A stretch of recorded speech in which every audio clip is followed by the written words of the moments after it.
فجر کے بعد جو بیٹھا رہتا ہے شروق تک، جب تک سورج نکلتا ہے، اس کے 15 منٹ بعد پھر نماز پڑھتا ہے، اس کے بارے میں سیدنا انس رضی اللہ تعالیٰ عنہ روایت کرتے ہیں، قال قال رسول اللہ صلی اللہ علیہ وسلم من صلى الغداة في جماعة ثم قعد يذكر الله حتى تطلع الشمس، فجر کی نماز پڑھتا ہے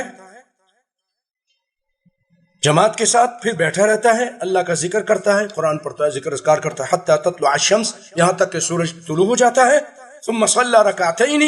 پھر 2 رکعت پڑھتا ہے، کانت لہ کاجر حجہ،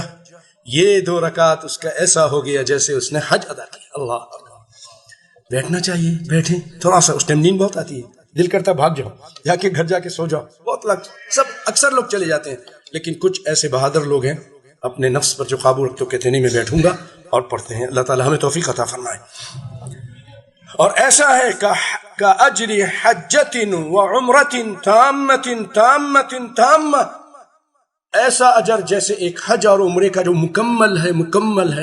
ہے وہ والا اللہ تعالیٰ اس کو اجر دیتا ہے۔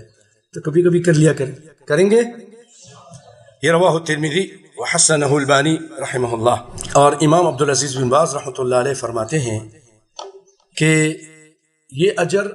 یعم هذا ثواب المرأة فی بیتہا، اگر عورت بھی اپنے گھر میں ایسے ہی کرتی ہے، فجر پڑھنے کے بعد بیٹھی رہتی ہے، سورج کا انتظار کرتی ہے، تو اس کو بھی امید ہے کہ اس کو بھی یہ اجر ملے۔ نرجو للنساء كذلك اذا جلست بعد صلاتها في مصلاها تذكر الله تقرأ القرآن